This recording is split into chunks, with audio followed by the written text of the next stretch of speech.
plan. ¿Ya?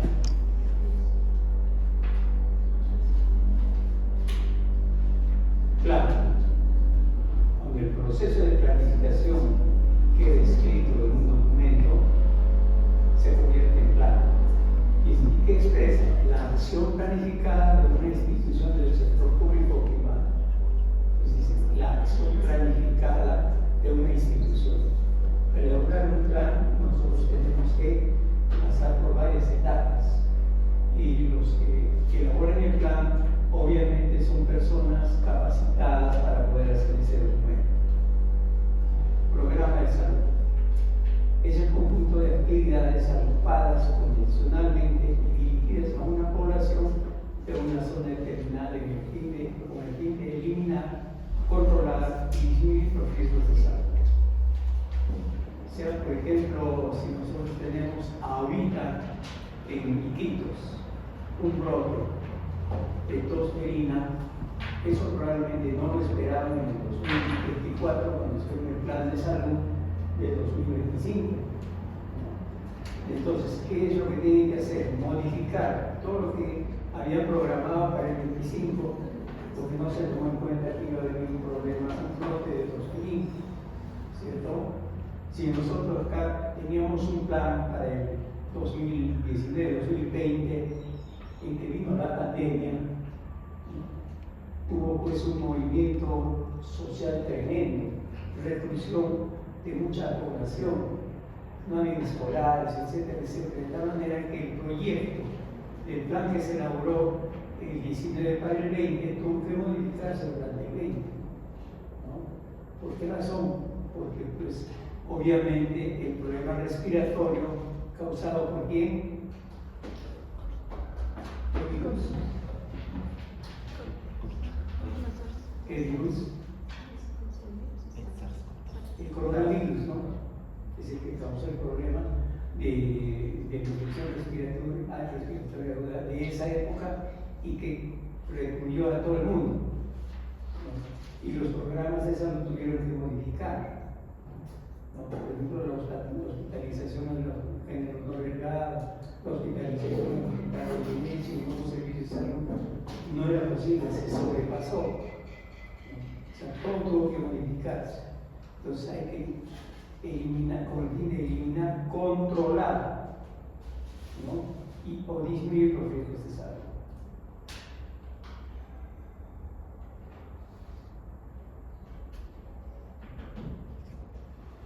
Programación de actividades. Es el método de trabajo que consiste en formular detalles de un plan en forma de programas operacionales. De manera que cada programa que nosotros hagamos, obviamente, tiene que ser posible de manejar. ¿Por quién? Por el personal de salud, desde el nivel gerencial hasta el nivel operativo. Principios de la planificación. Primer principio, objetividad. Debe ser claramente definido. Objetivo. ¿De dónde sale lo que vamos a programar para el 2025? Es el resultado de lo que hemos programado para el 2024. ¿No? Hacemos una evaluación, el avance de METIS y todo lo demás, y ese diagnóstico final del 2024 se convierte en base para el 2025. ¿No? El 2025 termina y se convierte en base a la imagen objetivo del 26. ¿Está claro? Entonces, tiene que ser objetivo. Segundo, sencillez. ¿Por qué tiene que ser sencillo? Para que esté al alcance y comprensión de todos los implicados. ¿Quiénes son los implicados? Todos los profesionales, los técnicos y auxiliares. Todo el equipo de trabajo en el servicio de salud, sea hospital, sea centro de salud, puesto de salud, etcétera, etcétera. Todos debemos comprender lo que dice el PSL para que podamos apoyar en su ejecución, cada uno en el nivel que le corresponde. Por ejemplo, las vacunadoras en el nivel de vacunación. ¿No? Pero eso sí, no solamente tiene que ser el trabajo multidisciplinario, tiene que ser interdisciplinario y transdisciplinario. ¿Qué quiere decir transdisciplinario?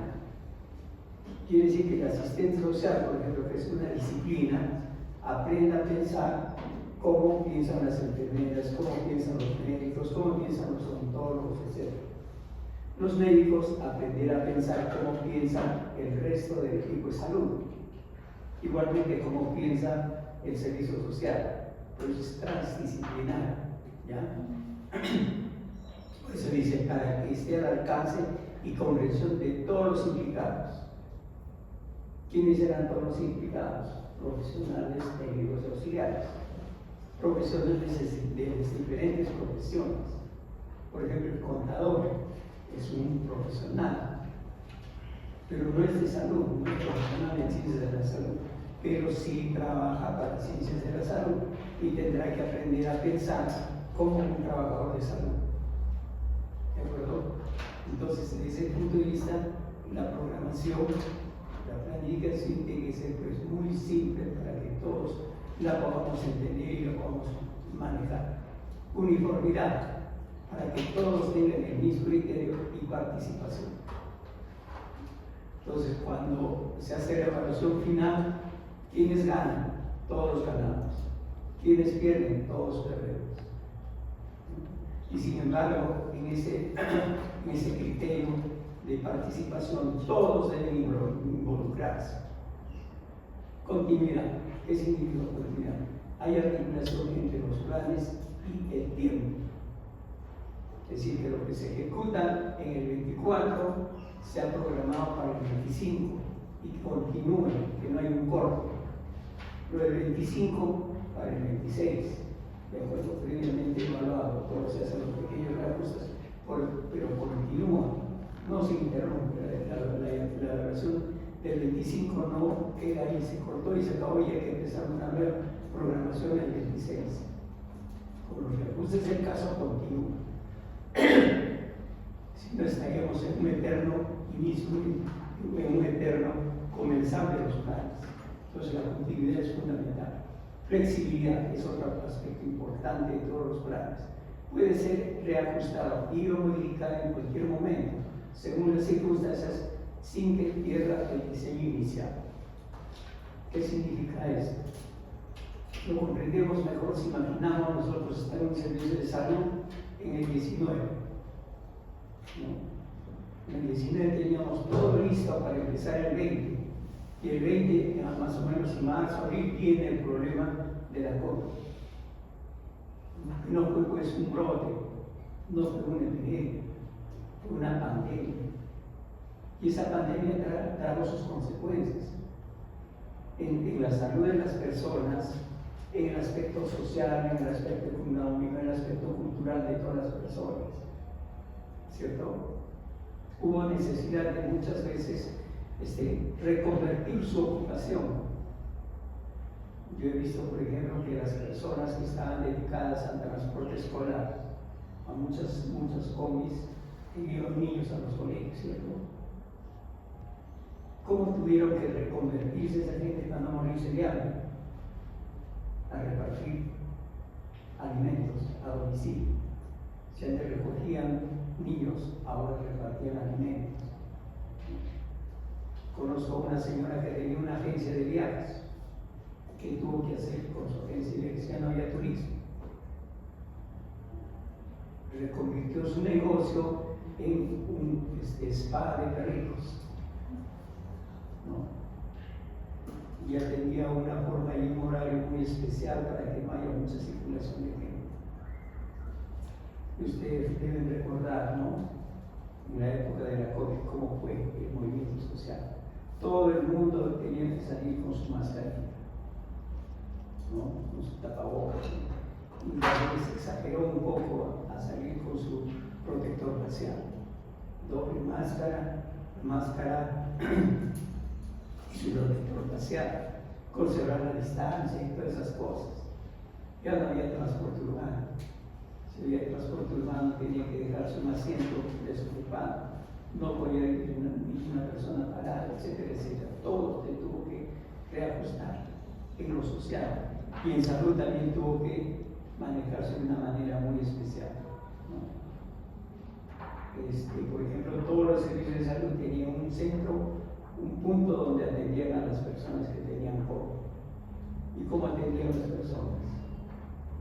Con doble mandil, máscara, gorro, guantes y todo lo demás. ¿De acuerdo?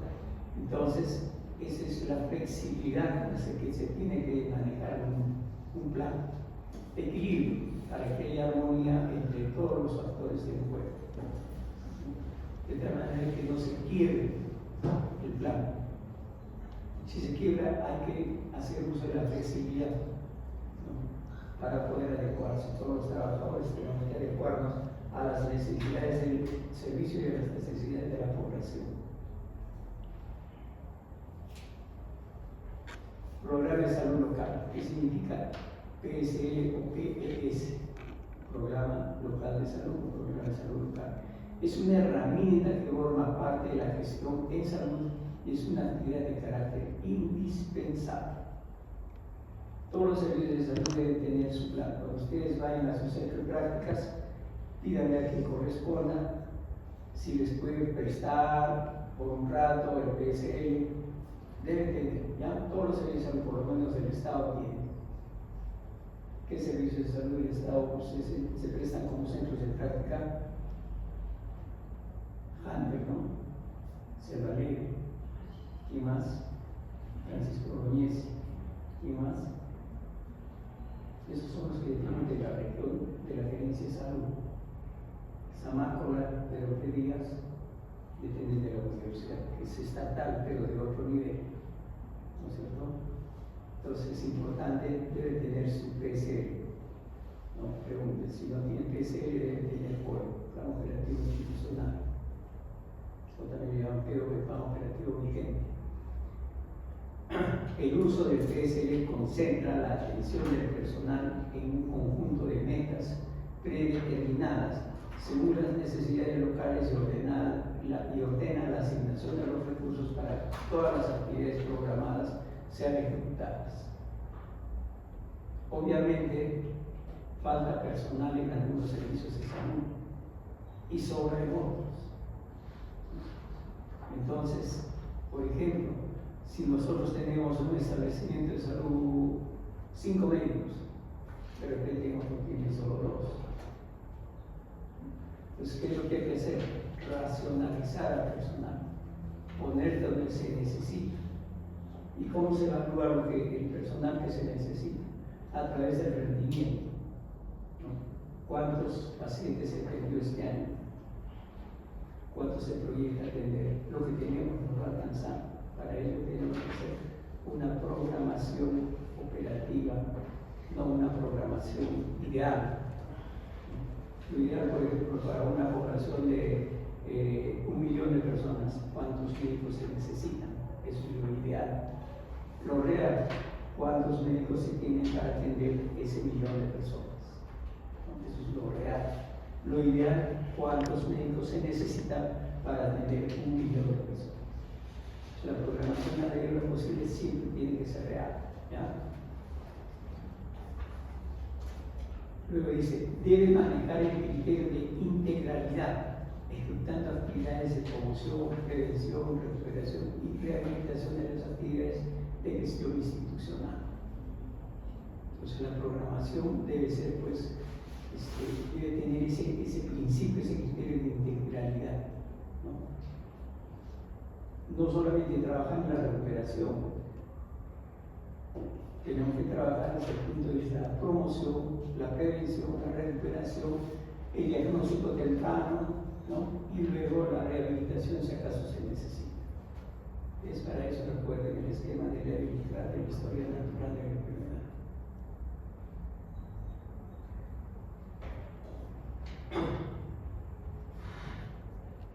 El PSL es el instrumento técnico que describe la programación de la atención básica, incluyendo resultados, avance y metas en materia sanitaria a ser ejecutados en la prestación de servicios. ¿Cuáles servicios? Servicios básicos de salud, y sustenta los gastos, los recursos asignados con el ejercicio presupuestal correspondiente. ¿Qué tipo de recursos? vamos a ver más adelante, recursos. ¿Cuál es el principal recurso para hacer marchar una institución? Podemos tener buena infraestructura, podemos tener buenos equipos, buen material, y si no tenemos personal, ese personal es indispensable. Y cada recurso humano debe cumplir la función que le corresponde. Puede haber, sí, de repente un recurso que pueda hacer funciones excelentes. De repente, por ejemplo, puede ser un chofer de ambulancia que a la vez sea técnico de enfermería. Y cuando no esté haciendo su labor de enfermería de ambulancia, puede apoyar muy bien en el de enfermería, ¿cierto? En ese sentido es importante el recurso humano que sea capacitado para desempeñar no solamente una función, sino otras más, ¿ya?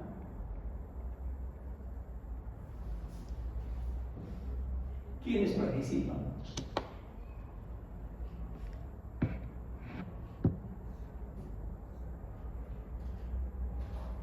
En su elaboración, ejecución y evaluación, ¿quiénes participan? La comunidad, el CLAS, el Comité Local de Administración de Servicios, el gerente de la microred. El gerente es importante, porque ese gerente debe tener capacitación para poder hacer planificación y programación. Si no está capacitado, tendrá que rodearse de recursos profesionales que sean capaces de hacer eso.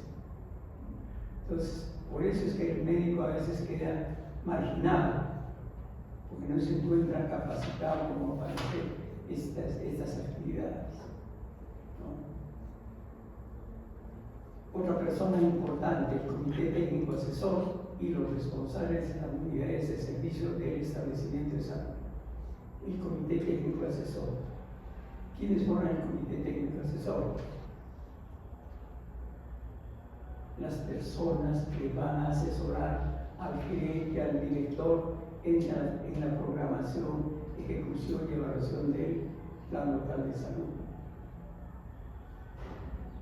Y dice además, los responsables de las unidades de servicio del establecimiento de salud.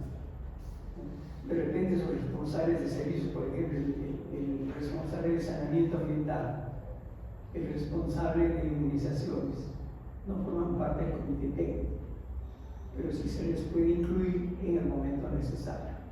Por eso dice, el comité técnico asesor y los responsables de las unidades de servicio del establecimiento de salud. ¿Quiénes más? Los jefes o responsables de los servicios de salud de la microred, ¿no? Quienes, según nivel de complejidad, pueden ser centros de salud, puestos de salud, y personas que no estén representadas a nivel, por ejemplo, de odontología. Hay 3, 4 odontólogos, pero ninguno forma parte del comité técnico asesor. Entonces se le invita para que forme parte los jefes o responsables de los servicios de salud de las microredes.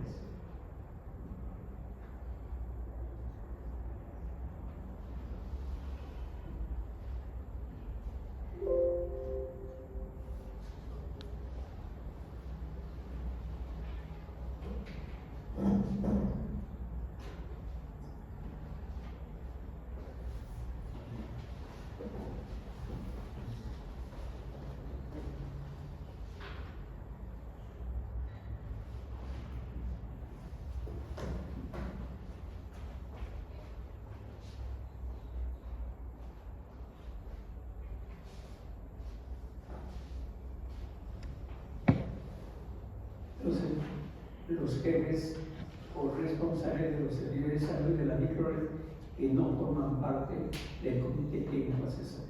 ¿Ya? Además, tienen que participar otros centros de salud que formen parte de la red o de la microred, otros puestos de salud que forman parte de la microred. ¿De acuerdo?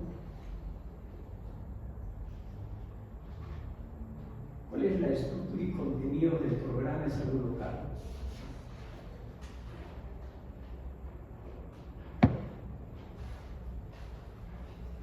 Primero, finalidades, ¿no? La introducción. ¿Cuál es el objetivo por el cual nosotros vamos a elaborar el plan local de salud? quiénes van a participar, para quiénes va a ser, etcétera, etcétera. Todas las generalidades, digamos, la introducción. Hay que poner también la ubicación geográfica. Por ejemplo, Centro de Salud Francisco Bolognesi de Caima. Está ubicado en el distrito de Caima, provincia Arequipa, región Arequipa. ¿No? Hay que poner, si es posible, ¿no?, altitud, latitud y todas esas cosas que permitan ubicar rápidamente la institución. Centro de Salud Samaje, Centro de Salud Pedro Pedías, Centro de Salud Cerro Alegre, etcétera, etcétera. ¿Ya? Por ejemplo, hablamos del Centro de Salud Cerro Alegre, Alto Cerro Alegre, ¿no es cierto? ¿De acuerdo? ¿En qué distrito está? Distrito de Cerro Alegre. Provincia, departamento Rincón, Arica. Esos datos son importantes. Además, hay que poner la distancia que existe entre el centro de la ciudad y el lugar donde está el servicio de salud. Está cuántos kilómetros faltan, a qué minutos, qué altura, ¿no? ¿Qué altura está el equipaje? 2.300 más o menos, ¿no? El servicio de salud de Cerro Alegre está un poquito más. Es dejar de repente un poquito menos, pero hay que poner esa altitud. La distancia que hay entre la plaza de armas y el servicio de salud. Todos esos aspectos son importantes que los tomemos en cuenta para la ubicación geográfica. Si es posible poner coordenadas también, ¿no? Si es que se tiene, y si no hay, no hay. El marco estratégico. Hay que elaborar una buena visión y en base a la visión, elaborar la visión. La misión generalmente abarca lo que hacemos, lo que estamos haciendo, cómo lo estamos haciendo, cuál es nuestra tendencia, qué técnicas aplicamos, la tecnología que involucra el personal, si se siente imbuido, involucrado en la institución, todo eso, ¿no? Y la visión existe o no existe. No existe, la visión es algo que va a existir. ¿A dónde queremos llegar? Por ejemplo, hablamos de la Facultad de Medicina de la UNS. Cuando yo salgo, la Facultad de Medicina de la UNS ha sido reconocida últimamente por la acreditadora internacional como una Facultad de Medicina de formación clínica sobresaliente. Ese es el calificativo que le ha dado, ¿cierto? ¿Y por cuánto tiempo? Por 5 años. Y esos 5 años nosotros tenemos que seguir trabajando. Entonces la visión es mantenernos en el nivel de calificación que se ha logrado, que es la acreditación internacional, un nivel de sobresaliente. El servicio de salud también debe tener su misión y su visión. ¿Ya? Luego dice la organización. ¿Qué significa la organización? La estructura que tiene el servicio de salud. ¿Por dónde debe empezar? Por ejemplo, en Arequipa tenemos que empezar por la red de la Gerencia Regional de Salud, luego una red de salud, luego una microred de salud, el servicio de salud, el centro de salud, esa es la organización. Y el centro de salud está integrado por el gerente, que es el jefe, ¿no? Luego debemos recordar el muñequito normativo. Debe tener su comité técnico asesor, debe tener sus órganos de apoyo, ¿no? Y los órganos de apoyo, todos los que sirven para que los objetivos de la institución se cumplan. Y finalmente, lo más importante, los órganos de línea, o sea, digamos, los pies del muñequito normativo, ¿no? Y esa estructura nosotros la tenemos que manejar desde el punto de vista para eso los organigramas, la organización de los servicios de salud, ¿cierto? Y cada nivel debe cumplir sus objetivos, pero en función a los objetivos del plan local de salud. Recordar que el objetivo es el enunciado teórico y las metas son cuantitativas. ¿Cuánto queremos lograr? ¿No? En porcentajes y en tiempo. Generalmente todo se programa para un año, pero se hacen evaluaciones mensuales, trimestrales, semestrales y anuales. ¿Para qué se hace esa evaluación? Para hacer los reajustes necesarios que consideramos para alcanzar las metas que nos hemos propuesto para ese año. Generalmente enero, febrero y marzo son meses muy flojos. ¿Por qué? Porque los escolares están de vacaciones.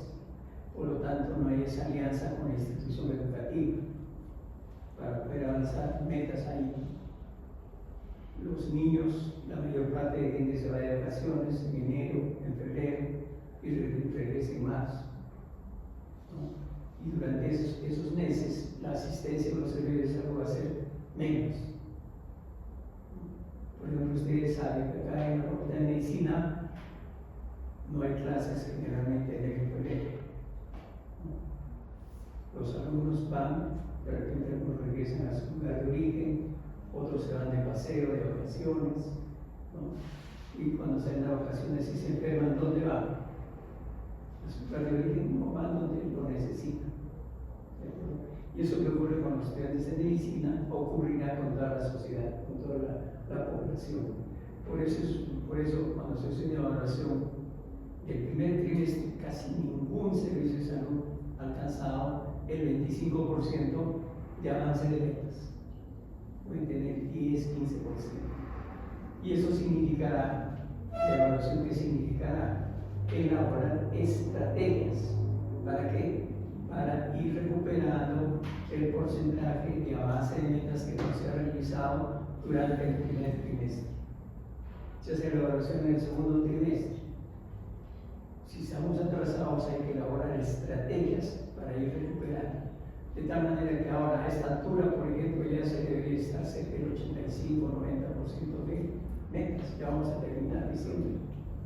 Terminamos el año y el avance de metas debería ser al 100%. Pero no se me ocurre eso.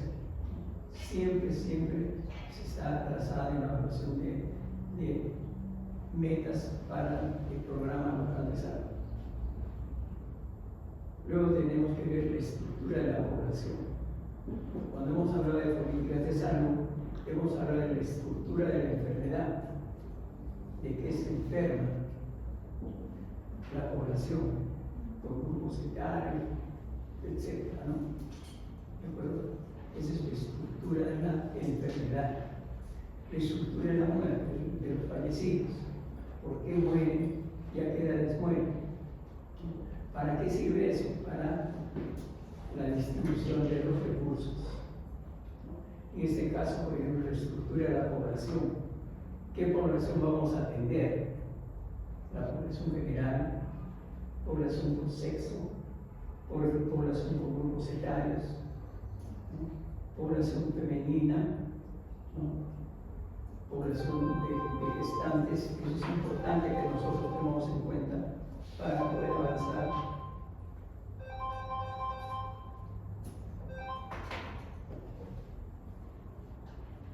Entonces tenemos ese aspecto importante de la estructura de la población, ¿ya?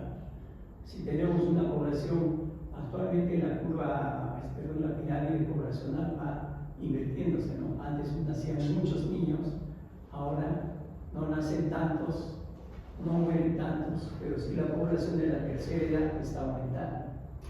Eso significará que tenemos que reforzar la atención médica de esa edad, desde el punto de vista preventivo, promocional, recuperativo, etc. Es importante tener en cuenta la estructura de la población en la cual el servicio de salud va a trabajar. Prestadores de servicios de salud es otra cosa importante.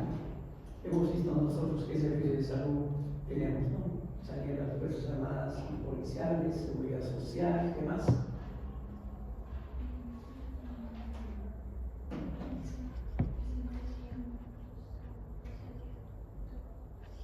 Hemos llegado hasta el servicio de medicina tradicional, ¿cierto? Todos esos servicios de salud. Y eso es lo que tenemos que buscar. Por ejemplo, en Jante hay seguridad social, servicio de salud de la seguridad social. Creo que no. En Selva Alegre tampoco. En Caima, tampoco. En Zamácola, creo que por ahí no. Pero sí tenemos, por ejemplo, en Caima, el servicio de salud de la policía. Tenemos servicio particular, sí, la clínica San Juan de Dios. En Huacarpata estará por el Centro de Salud 15 de agosto, Centro de Salud Huacarpata, Centro de Salud de Pedro, etcétera, etcétera, ¿no? Entonces, ¿para qué interesa saber qué otros prestadores de salud existen? Porque eso va a servir para distribuir porcentualmente a la población. Por ejemplo, donde no hay otros servicios de salud más que pero sí hay posibilidad de que los trabajadores estén asegurados en salud, que hayan familiares militares, ¿no? Que pueden tener consulta en servicios de salud militares o servicios de salud policiales, ¿no? Entonces, eso sirve para que la población, el servicio de salud del Estado no asuma el 100% de la población. Tendrá que asumir pues, el 70% del otro 30% lo asigna a los otros servicios de salud. ¿Está claro? Está claro, ¿verdad? Entonces, por ejemplo, si nosotros tenemos un servicio de salud, vamos a suponer en billones, ¿no? Billones solamente hay servicios de salud. ¿De dónde? Del Estado, ¿no?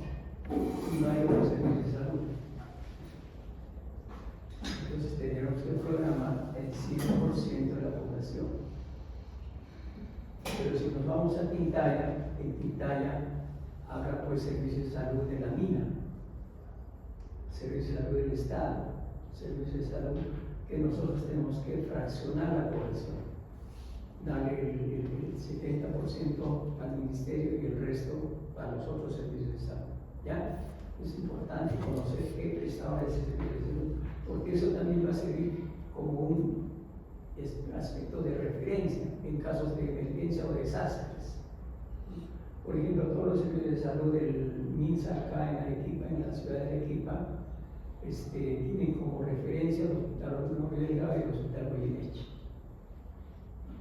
Pero en caso de desastres, por ejemplo, el servicio de salud de Caima tiene como referencia el Hospital de la Policía, la Clínica San Juan de Dios, aparte de la referencia normal que existe para el Hospital Goyeneche y el Hospital Honorio Delgado.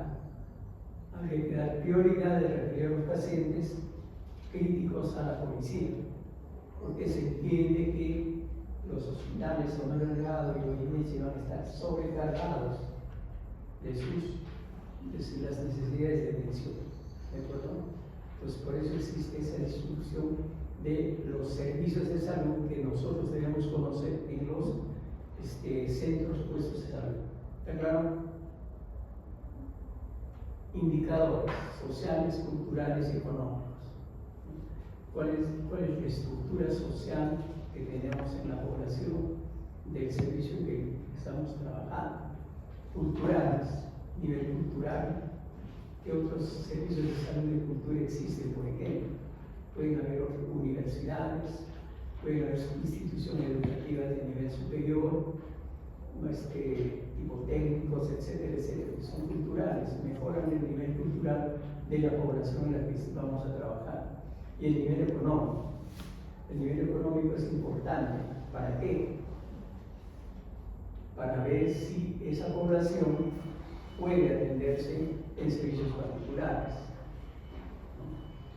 De tal manera que es importante que nosotros conozcamos el nivel económico. La mayor parte de la población, ¿dónde educa a sus hijos? Instituciones educativas del Estado, porque es una educación gratuita. Pero pueden tener hijos en institutos de educación particulares. Claro, si tienen capacidad de pago, lo hacen. Igualmente en el nivel superior, ¿no? Si tienen capacidad de pago y quieren educar a sus hijos en una universidad particular, lo hacen, porque tienen capacidad de pago. Pero si no, Lo hacen las universidades del Estado que no cobran más que lo que se necesita en el gasto, ¿no? ¿De acuerdo? Y eso es importante desde el punto de vista económico. La economía en nuestro medio generalmente es informal, ¿no? La venta de productos informales, eso hace que no haya seguridad social, etcétera, etcétera. Y por eso el Estado ha tomado la política de aseguramiento universal, que no haya ninguna persona en el Perú que no tenga un seguro, ¿ya? Si no es seguro de salud, es el SIS, o puede tener otros servicios de seguridad social, de seguridad en salud, ¿no? ¿De acuerdo? ¿Cuáles son los servicios prestados? O sea, los servicios que nosotros como institución de salud vamos a dar. Por ejemplo, un centro de salud, ¿no? Va a dar atención médica, consulta médica. ¿Qué más? Dará consulta odontológica, dará consulta obstétrica, consulta por enfermería, atención de laboratorio, recetas si tiene, farmacias si tiene, etcétera, etcétera. Esos son servicios prestados, servicios dados.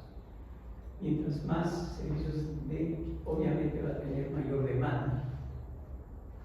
Y entonces, desde ese punto de vista, inclusive si el servicio de salud tiene especialistas, obviamente va a dar mejor calidad de atención en función a sus especialistas. A veces ustedes saben que el médico general generalmente trabaja en centros, puestos de salud, ¿no? Para llegar al hospital debe tener una especialidad, pero el graduado de medicina tiene necesidad de trabajo y no va a ir al hospital mientras no se presente una plaza, y no se va a presentar, no va a tener años de experiencia. Un requisito es años de experiencia, ¿no? Y si no tiene años de experiencia, pierde tiempo. Entonces, por eso los médicos, hay muchos médicos especialistas que trabajan en centros, puestos de salud. ¿Por qué? Porque antes de ser especialistas son médicos generales, y por eso pueden presentarse y ganar tiempo de servicios, experiencia, y apenas se presente una oportunidad, ya tienen tiempo de servicios para experiencia, para presentarse a un nivel de mayor complejidad desde el punto de vista profesional. Les cuento que nosotros tuvimos un cirujano de abdomen durante 10 años, trabajaba como médico general, ¿no? Y a los 10 años se ha ido a trabajar a un hospital. ¿Por qué? Porque tenía años de experiencia y años de servicio en el Estado. Luego tenemos la accesibilidad. ¿Qué significa accesibilidad? Que el servicio de salud pueda ser utilizado por la comunidad. ¿Qué tipo de accesibilidad conocen ustedes?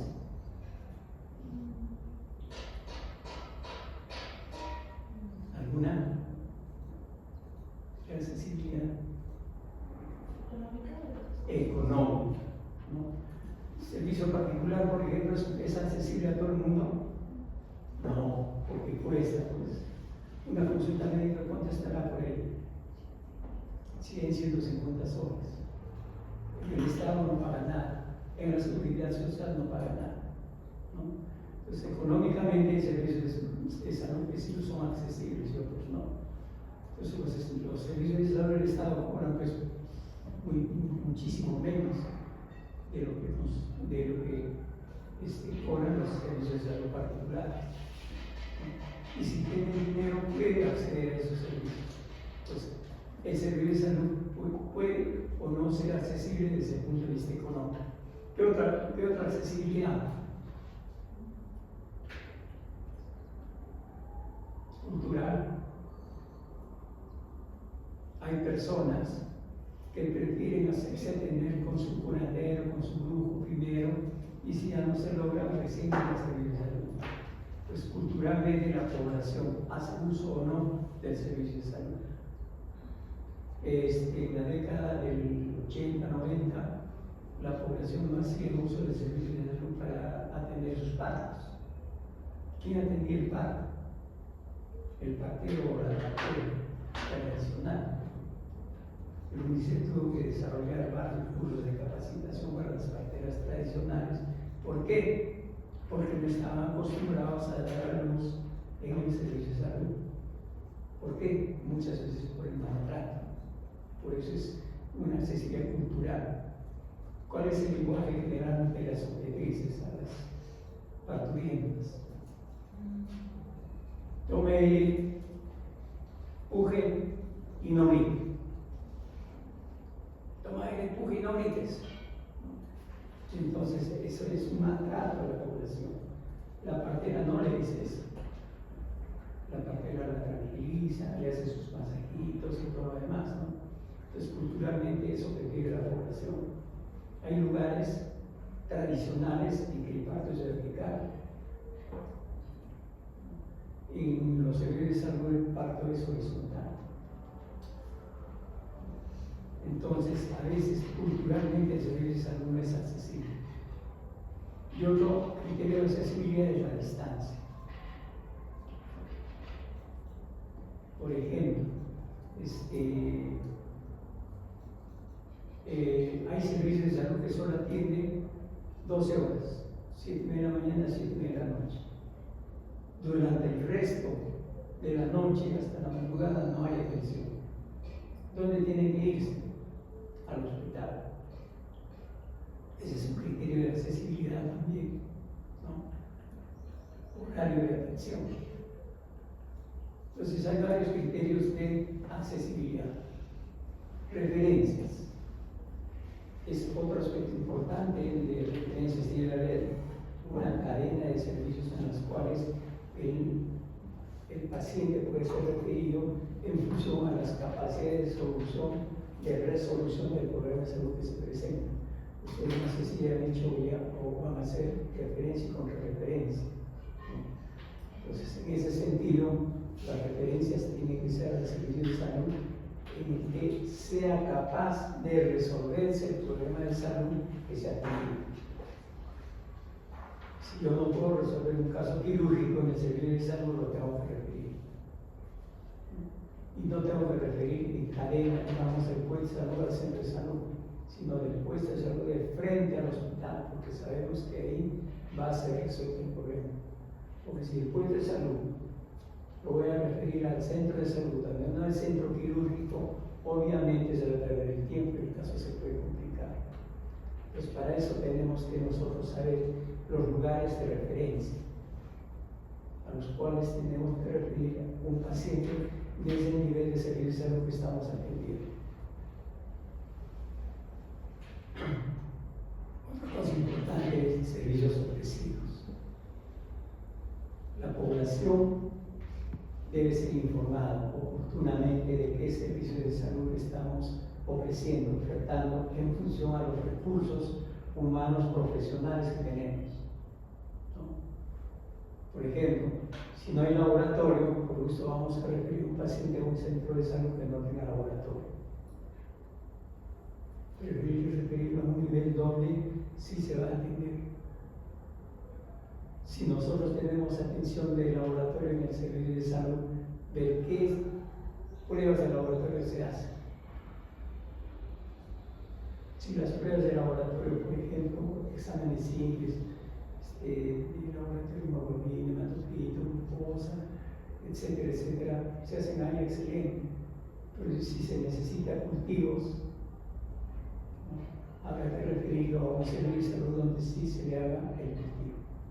Es lo que nosotros tenemos que saber qué ofrecer, o qué ofrecemos, no saber qué ofrecer, sino qué ofrecemos como servicio de salud.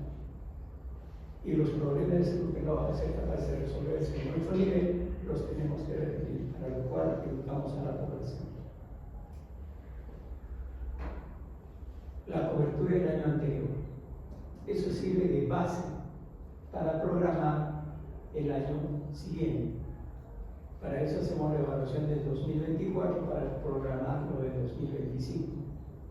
Evaluamos lo del 2025 para programar lo del 2026. ¿Qué metas hemos alcanzado? ¿Qué nos falta por alcanzar? Etcétera, etcétera. Todo eso se cubre en función a la evaluación que nosotros hagamos de las actividades realizadas en el TCE. Recursos. Ese recurso de los recursos también es importante. Recursos humanos. ¿Qué tipo de profesionales tenemos, técnicos auxiliares? ¿Ya? Desde el punto de vista de los recursos humanos que nosotros tenemos, por ejemplo, laboratorio. No hay laboratorista, tenemos que pedir laboratorista, contratar laboratorista, por lo menos uno o dos para dos turnos, uno mañana y otro tarde. Recursos económicos. El recurso económico, ustedes ya saben, pues depende de lo que nosotros tengamos como presupuesto asignado, ¿no? Y los recursos directamente recaudados, y a veces algunas donaciones, esos recursos económicos. Fundamental. Si no tenemos dinero, no marcha la institución. Si no tenemos recursos humanos, no marcha la institución. Por lo tanto, se necesita todo eso. Otro recurso, los equipos. ¿Qué equipos tenemos para prestar los servicios de salud? Si tenemos un laboratorio y no tenemos más que un microscopio, el servicio de salud no va a ser mayormente desde el punto de vista del rendimiento de actividades en cuanto al laboratorio. Y la infraestructura es fundamental. Esa infraestructura debe ser construida, ¿no?, en base a las recomendaciones de los planos de ingeniería y arquitectura que tiene el Ministerio de Salud para un servicio de salud. Nosotros no podemos improvisar, podemos programar la ejecución, que de repente nos van a apoyar del extranjero para levantar infraestructura. Esos planos elaborados por un ingeniero, por un arquitecto, deben ser enviados a la región de salud y a la región de salud y la unidad de logística, donde hay ingeniero y arquitecto, ven si toda la infraestructura programada se puede hacer, es viable desde el punto de vista del funcionamiento. Perfecto, se le da base y se manda a la ejecución. Luego tenemos que tomar en cuenta los problemas priorizados. ¿Cuáles son los problemas priorizados? Una lista de problemas, y esa lista de problemas tenemos que buscar los problemas y las causas de los problemas. Y tenemos que darle cierto valor para priorizar. Los que mayor puntaje alcanzan, obviamente esos son los que van a tener que priorizar. Y en función a la disponibilidad de recursos para resolver los problemas. Entonces, eso es importante, priorizar. Otro aspecto fundamental es el análisis fortalezas, ¿qué más? Oportunidades, ¿qué más? ¿Qué más? Amenazas. Hay quienes agregan transparencias y opacidades. Hay que ser transparente y hay que ser opaco. Por ejemplo, si se va a hacer una charla de planificación familiar, vamos a ir a un centro educativo de tipo religioso, ¿no? Y ahí le gustamos las fortalezas, etcétera, etcétera. Pero nosotros tenemos que llevar una transparencia y una opacidad. ¿Qué significa ser transparente? Nosotros le decimos al centro educativo, ¿sabe qué? Vamos a hablar sobre paternidad responsable. Porque si hablamos de planificación familiar, nos van a cerrar la puerta. Pero si decimos, vamos a hablar sobre paternidad responsable allá, y lo invitamos, usted nos va a acompañar ahí en la charla, perfecto. ¿No? Estamos siendo transparentes. ¿No? ¿Y cuál es la opacidad? La opacidad la vamos a sacar, como le llaman vulgarmente, la carta bajo la mano.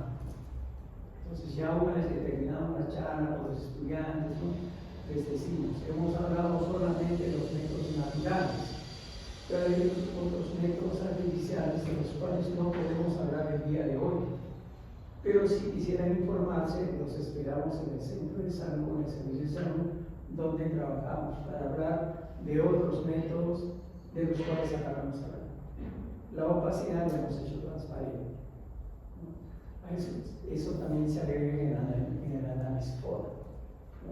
En que vamos a ser transparentes para aprovechar las oportunidades, en que vamos a ser transparentes para ocultar nuestras debilidades y aprovechar las fortalezas para que esas debilidades las podamos convertir en fortalezas a través de la utilización de las oportunidades. Y volvernos resistentes y fuertes para que las amenazas no nos penetren, nos debiliten en el servicio. Entonces, ese aspecto es importante desde el punto de vista del análisis o de una organización. Programación de horas profesionales. Es importante que nosotros sepamos cuántas horas, por ejemplo, trabajamos acá, ¿no? La hora médico, cuántas horas el médico debe trabajar en un servicio de salud. 6 horas, es la jornada media, ¿no? 7:30, 7 a 1, 1 a 7. Son 6 horas para 2 turnos. 12 horas de guardia diurna, 24 horas de guardia nocturna con los respectivos descansos que les corresponden. Y por otros países la jornada media no es 6 horas, son 8 horas. Hay que trabajar 8 horas como médico, como cualquier otro profesional, como cualquier otro técnico, como cualquier otro auxiliar. Pero acá nosotros en Perú trabajamos pues 6 horas como hora media. Pero sin embargo, otros profesionales en el servicio de salud deben trabajar 8. ¿De acuerdo? Y en la jornada laboral privada son 8 horas. Tiene hora de entrada, pero a veces no hay hora de salida. Entonces, en ese sentido, tenemos que ver cuántas horas profesionales. Si nosotros tenemos 6 horas médicos y tenemos 5 médicos, 30 horas médicos. Y eso es lo que se tiene que rendir. El rendimiento, cuántos pacientes por hora. 4 o 5 pacientes por hora. Si se tiene ese rendimiento, se justifica la presencia de los profesionales. Y si no se tiene ese rendimiento, se justifica que esos profesionales sean llevados a otros servicios de salud para que puedan rendir las horas que les corresponden.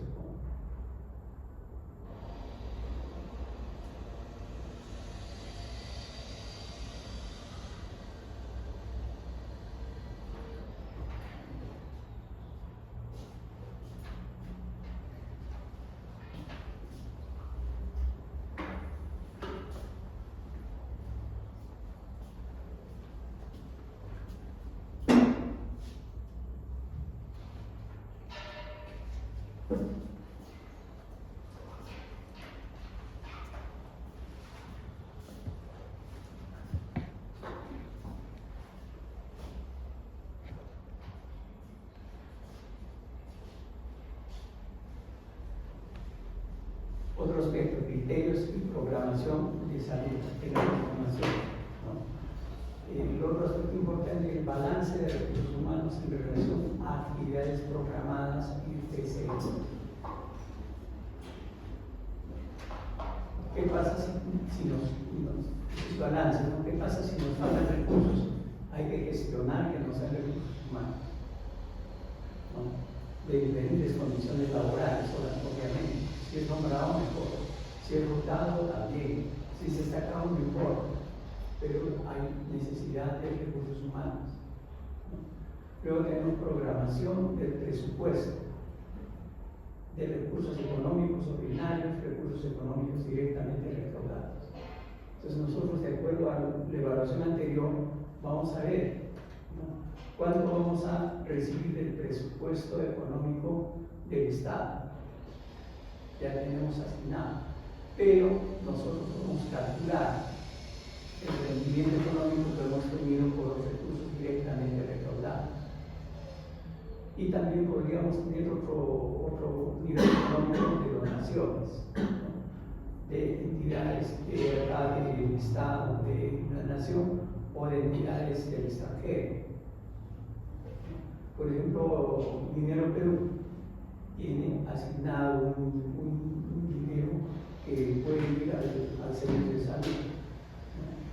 Sin embargo, el gobierno local que recibe, el gobierno local, el municipal recibe el presupuesto, podemos coordinar con ellos para que económicamente apoyen al servicio de salud. Por ejemplo, una jornada de vacunación. una jornada de vacunación, se va a vacunar un día domingo. Obviamente el día domingo el Estado le va a compensar su día domingo con doble salida, ya le está pagando. Pero necesitamos alimentos y bebidas. Entonces vamos al municipio y le decimos: vamos a tener un carnet de vacunación, necesitamos, por favor, si ustedes nos pueden donar tantas gaseosas, tantos sándwiches, etcétera, etcétera. De repente el gobierno local tiene presupuesto y no tiene problema. De repente no es así, de repente podemos ir a las instituciones religiosas que tienen muy buena voluntad para colaborar en ese sentido. También puede ser. Otras organizaciones sociales también puede ser, ¿no? De tal manera que esa programación del presupuesto, de los recursos directamente recaudados y los recursos del presupuesto ordinario deben ir en balance exacto. Pero podemos tener donaciones, claro que sí. ¿Ya? Por ejemplo, nosotros hemos tenido el sábado, con el grupo de prácticas en el Centro de Salud Francisco Bolognesi, una atención como extensión universitaria al club de la tercera edad. Ahí son más o menos 25 o 30 personas de la tercera edad. El servicio de salud no tiene presupuesto para darles un refrigerio, no tiene presupuesto. Los reúne, les da educación, etcétera, pero no les da nada. Entonces, ¿qué han hecho los estudiantes de la Facultad de Medicina de nuestro grupo? Les han llevado una bebida y un sanguchito. ¿Eso tiene un costo? Sí tiene un costo. Pero, ¿cómo se han sentido los señores que han sido atendidos así? Felices, contentos, ¿no? ¿De acuerdo? Y nosotros como UNSA nos hemos sentido contentos también porque hemos podido cumplir esa actividad. Entonces, esos presupuestos económicos que vienen de caída, pues no se toman en cuenta, ¿ya? Pero sí se puede tomar en cuenta solamente el pago del recurso profesional. Eso ya está pagado, no tenemos necesidad de pagar, ¿de acuerdo? Luego dice la programación de proyectos de inversión. Si nosotros tuviéramos un servicio de salud, ¿no? que vamos y tenemos contactos con el extranjero, podemos proyectar una inversión. Por ejemplo, el Centro de Salud de Chihuahua, me parece, ha recibido una donación de $35,000. ¿En qué? En equipos. Y eso se ha podido programar. Sí. El año anterior se ha hecho la gestión, Rotary Club ha hecho su gestión a nivel internacional y le han asignado $35,000, pero en equipos. No le dan los 35,000 soles en efectivo. Pero para eso, para que la donación sea eficiente, se va y se consulta. Nosotros tenemos $35,000 para donar a este servicio. ¿Qué es lo que necesitan? ¿No? Entonces, el servicio de salud dice: necesitamos tales y tales cosas.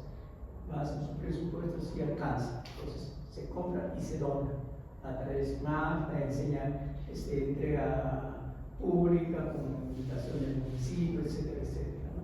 Todos esos recursos del equipo entran al inventario, ¿no? Como donación. Finalmente, información CIS, afiliaciones, cuánto se han afiliado, cuánto se ha gastado y cuánto se ha reembolsado de ese dinero que se ha gastado. El CIS tiene un presupuesto, ese presupuesto se gasta, ¿no? Y hay que volver a reponer esos dineros, puede ser reembolsos, ¿no? Y finalmente hay algunos anexos que se quieran poner en el plan. Entonces, el PSL es un documento. Ustedes, los servicios de salud, préstense el documento. ¿Para qué? Para que lo tengan a mano, ¿ya? Como un modelo, simplemente como referencia, esto caiga un servicio de tiene todo, y bueno, pues no hay problema. Pero, por ejemplo, dice, no, PSL 2024, Centro de Salud Francisco Bolognesi, esto me lo he prestado, obviamente.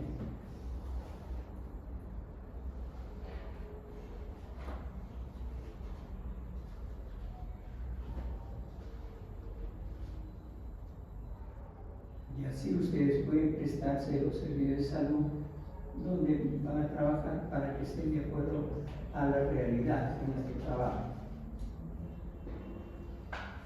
Este es PSL de 2023, ¿no? Y este es el 2024. Entonces, este ya está terminado.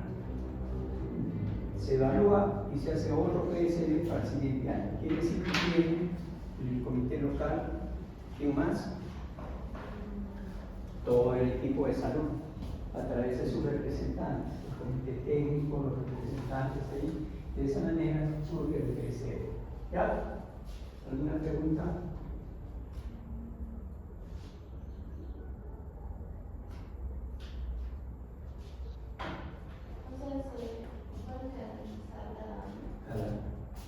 Cada año tiene su PSL. Del 25 se evalúa y a mediados de enero, febrero, ya se debe tener el otro programa. ¿Listo? ¿Alguna pregunta? Por favor, nuestra delegada, una hojita para que todos tengan presente y ninguno tardanza.